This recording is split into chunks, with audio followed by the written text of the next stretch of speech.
This day in sports history. It's June 25th, and on this day in 1947, it was a dream come true for Sugar Ray Robinson, but not in the way that he would have liked. In fact, it was more like a nightmare.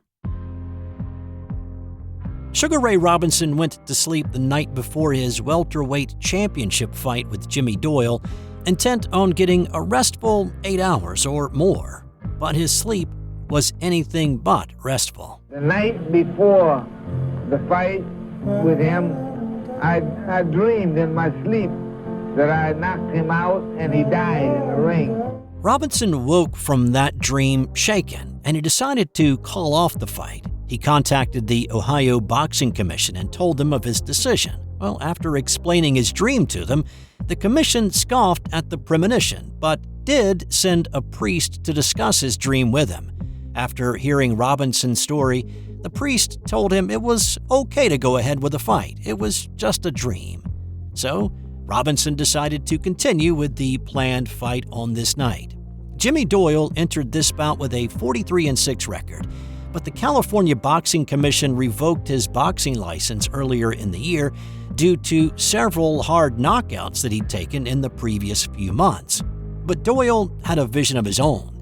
He wanted to buy his mom a house, meaning he needed to get back in the ring and box and cash some checks.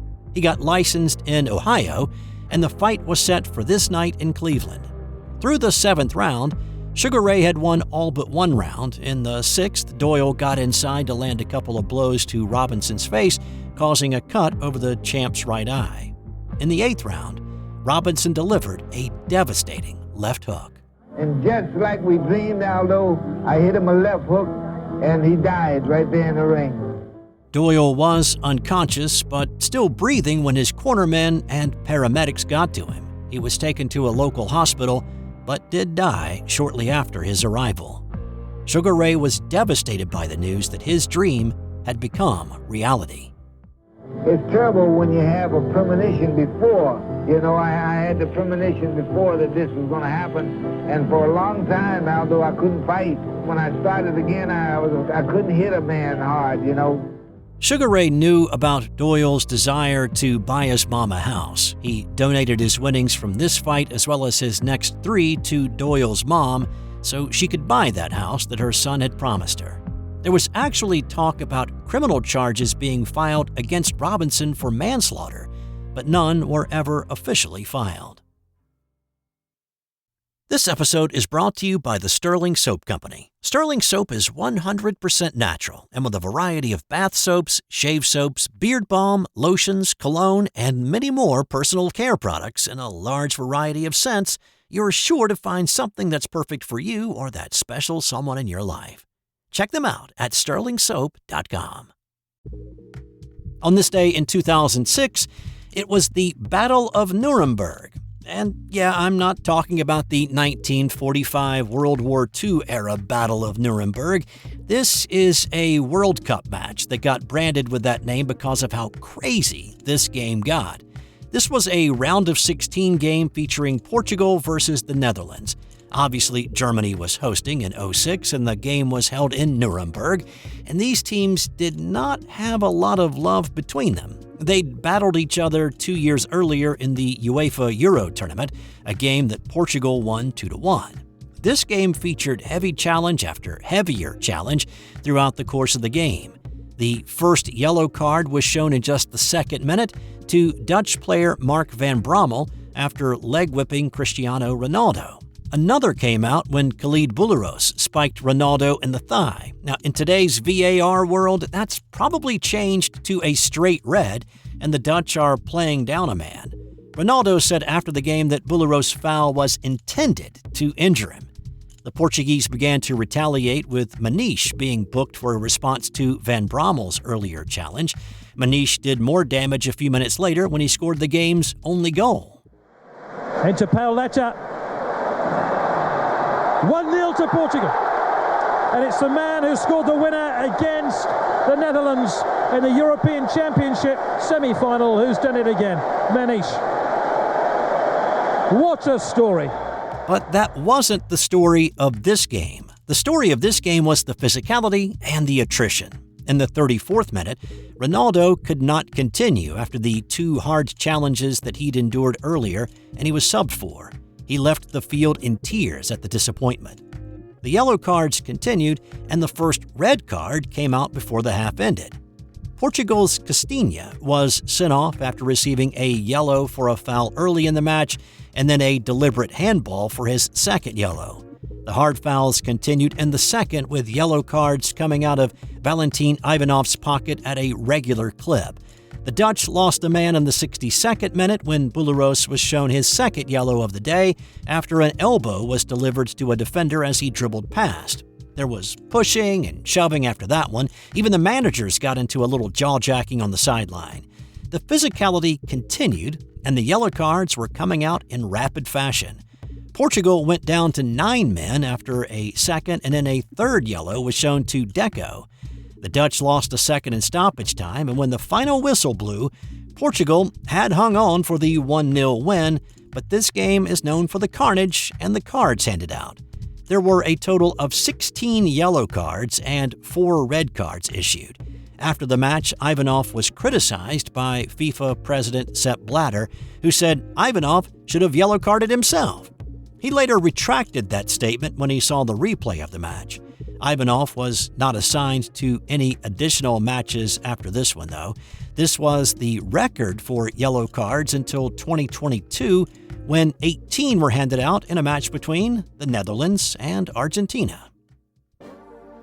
On this day in 1926, Bobby Jones won the first of his 3 British Open titles. This was only the second trip that Jones had made to the British Isles to contend for the Open Championship. The now 24-year-old Jones had famously stormed off the old course at St. Andrews in frustration 5 years earlier during the third round after failing to extricate his ball from a stubborn bunker in 4 successive strokes. Now a more mature Jones managed to play Royal Lytham and St. Anne's a little more like the courses back home. He trailed by 2 after the third round, but by the 16th had managed to square the match. On the 17th hole, Jones pulled off an incredible shot to vault to the win, and ironically, it came from a bunker. His tee shot found a scrubland bunker, and his playing partner and the man he was tied with at the moment, Al Waltrus, put his second shot safely on the green, and with Jones facing an extremely difficult shot, people were thinking that he was done for.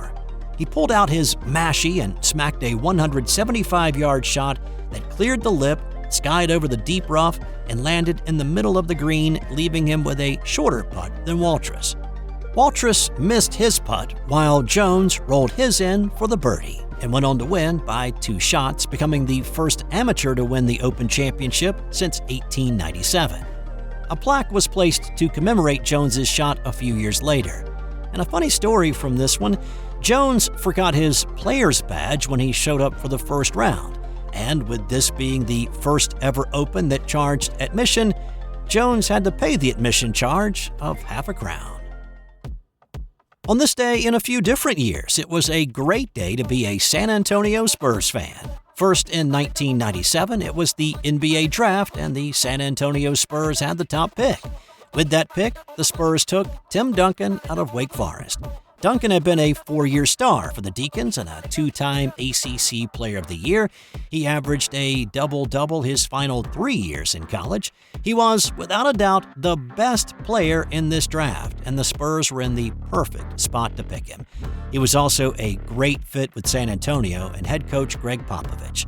The big fundamental had a laid-back personality but a tenacious style on the court. He was humble, yet he became one of the best power forwards in the game.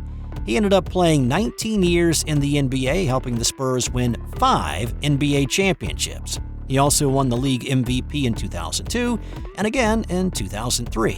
He made an immediate impact with the Spurs, averaging 21 points and 12 boards a game, and earned Rookie of the Year honors. He averaged a double-double as a pro for the first 13 years of his 19-year career. Moving ahead 2 years, and on this day in 1999, the Spurs were in the NBA Finals against the New York Knicks. This was Game 5 with San Antonio in a position to close out the series. The The Spurs were the top seed out of the West, with the Twin Towers of Duncan and the Admiral David Robinson. The Knicks were the first 8 seed to run the playoff gauntlet and make the finals. But the Knicks' good fortune had run out, and this was not the most offensive series of any NBA series on record. No team scored 100 points in the 5 games, and Game 5 came down more to shots missed than shots made. Playing at home, the Knicks only shot 44% in this one and relied on Latrell Sprewell, who seemed to be the only guy who could score for New York in this one. Spree scored 25 of his 35 in the second half, and after his pair of free throws with 3:12 remaining gave the Knicks a 3-point lead, they would never score again. The Spurs were not much better shooting the basketball on this night, hitting just 40% of their shots.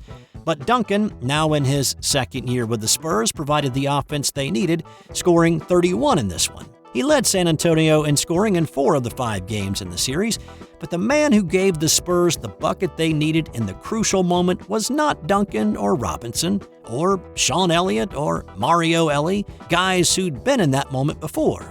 Instead, it was 5'11" Avery Johnson, a man who had gone undrafted, had been cut 5 times from NBA rosters, including twice by the Spurs, that hit the bucket they needed. Here comes Avery Johnson. A title's at stake. They want Duncan. Got it on the entry pass. Double team. Elliott on top. Elliott bluffs, drives, kicks. Avery Johnson for the lead. Yes! Avery Johnson for the left baseline. Knocks it down. And the Spurs lead it 78-77. The little guy sticks that dagger right toward your heart on every occasion. Johnson only scored 8 points on the night, but those 2 at the end were the biggest of his career. Man, it's awesome. I mean, incredible. I passed up the first one and gave it back to Dave. He got a great look. But the next time, I wasn't even passing it up, baby. It's all about the team. The team needed me to hit that shot, and they was depending on me. Man, I'm hyped. I'm excited. The Spurs won the game 78-77 and the series, becoming the first ABA team to win an NBA title since the merger in 1976, and they were the only team of the 4 to win an NBA title until 2023, when Denver finally won one. Indiana and Brooklyn are still titleless in the NBA. And since we mentioned how the NBA draft in '97 helped the Spurs win the title in '99, well, on this night in 1979, the Los Angeles Lakers drafted Earvin "Magic" Johnson with the first pick in the NBA draft. Magic's impact was also immediate, helping the Lakers win the NBA championship in 1980, becoming just the 3rd player to win an NCAA title and NBA title in consecutive years. He would be a part of 5 NBA titles in LA, and so with the success that Magic had in year 1, certainly that equated to Rookie of the Year honors, right? It did not. Larry Bird was the top rookie in the 79-80 season, but if you look at the 1979 NBA draft list, you will not find Bird's name. Instead, Bird had been selected by the Boston Celtics in the 1978 draft, but decided to go back to Indiana State for his senior season. The Celtics kept his rights up until draft night. In the beginning, GM Red Auerbach was not really willing to pay Bird more than any other Celtic, but after long negotiations with Bird and his agent, they finally came to terms on a deal that made Larry Legend the highest paid rookie at that point in time. If they had not, though, Bird's name would have been put back in the mix for the '79 draft, and he almost certainly would not have wound up with the Celtics. And on this day in 1992, Philadelphia Eagles All-Pro defensive lineman Jerome Brown was killed in a car accident.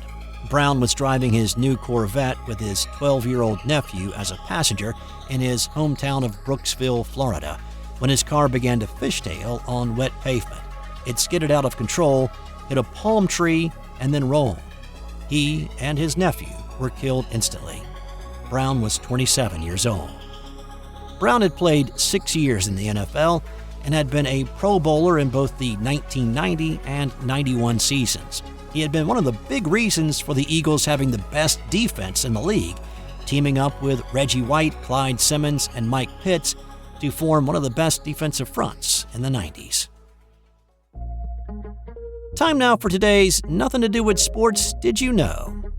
When the future Saturday Night Live and movie star Chevy Chase was in college, he was the drummer in a band called the Leather Canary, with future Steely Dan members Donald Fagen and Walter Becker.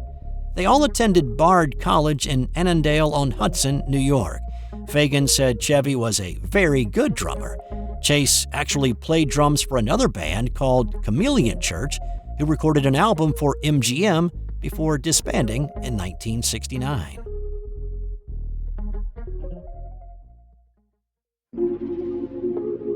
This has been an original Thrive Suite production.